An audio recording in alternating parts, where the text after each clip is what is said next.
Hello everyone, today's video is all about the SME Brexit Support Grant, which has just opened in the last day for applicants. So what is it? Well, the SME Brexit Support Grant offers up to £2,000 per business to help with training or professional advice to meet customs, excise, import VAT, or safety and security declaration requirements following Brexit.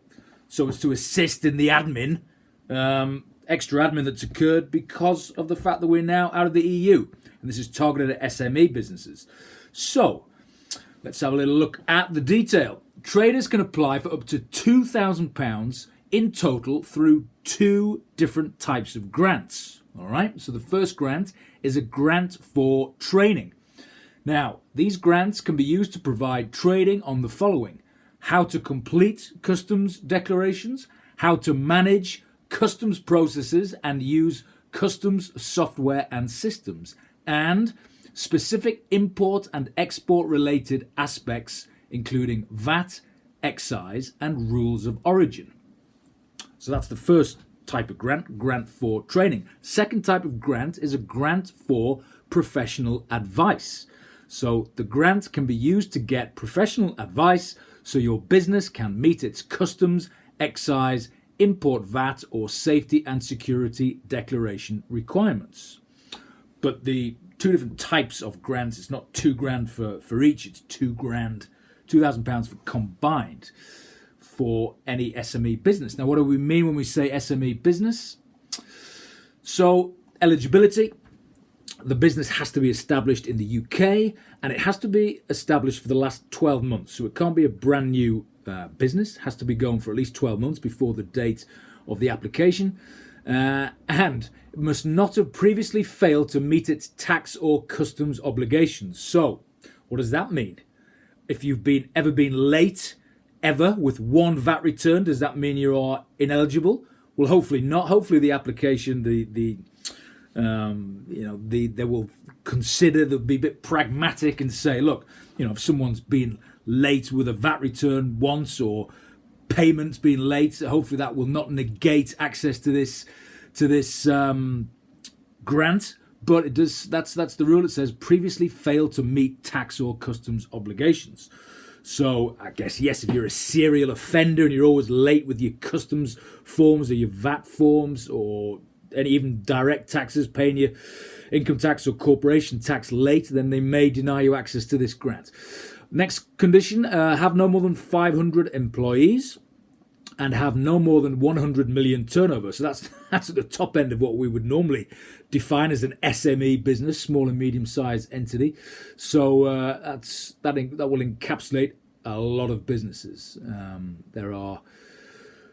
I would suggest there are several 100,000 businesses that would qualify for this. So the next criteria: only import or export goods between Great Britain and the EU, or move goods between Great Britain and Northern Ireland.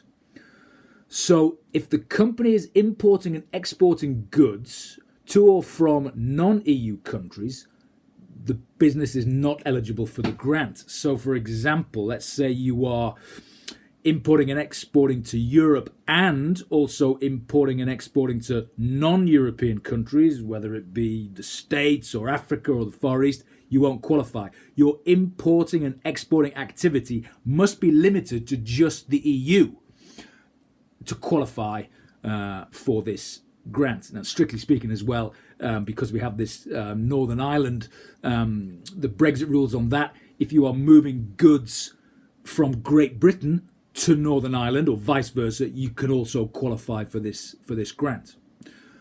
So the actual grant will be administered by PricewaterhouseCoopers, the world's largest accountancy firm. I know them well. I used to work for them many, many years ago.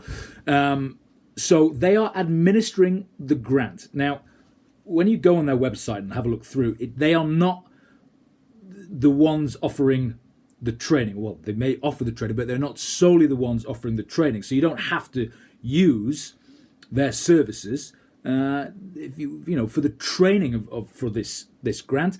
And when you click on the link on their website, it takes you back to HMRC's website, which lists a whole stack of training providers. But you don't have to go with whoever's on the list. You can choose your own. But the point being, you don't have to use PwC, even though they are administering this grant on behalf of HMRC. Quite unusual, really. Normally you would deal directly with HMRC or another government department, but they've actually got the world's biggest accountancy firm to run this thing. So that's what you've got to do. All applications will close on the 30th of June 2021 or earlier if all the funding is allocated before this date. Total funding, 20 million.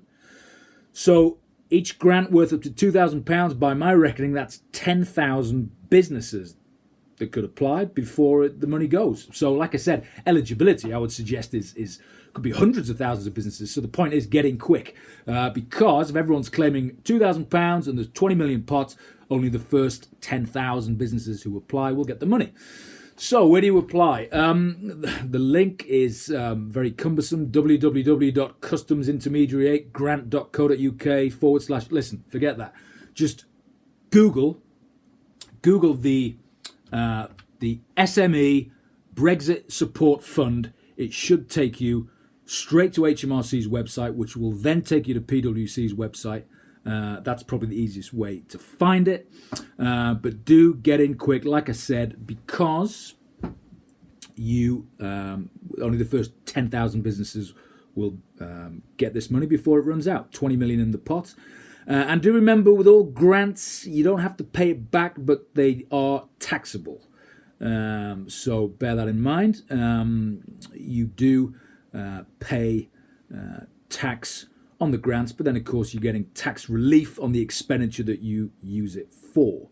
So that kind of nets out. So let's say you got £2,000 and you are a company, then yes, you would pay tax, corporation tax at 19% on the £2,000 of income, but then you're also using it to acquire the training and the professional advice, which you're getting tax relief thereon. So the two would net each other off.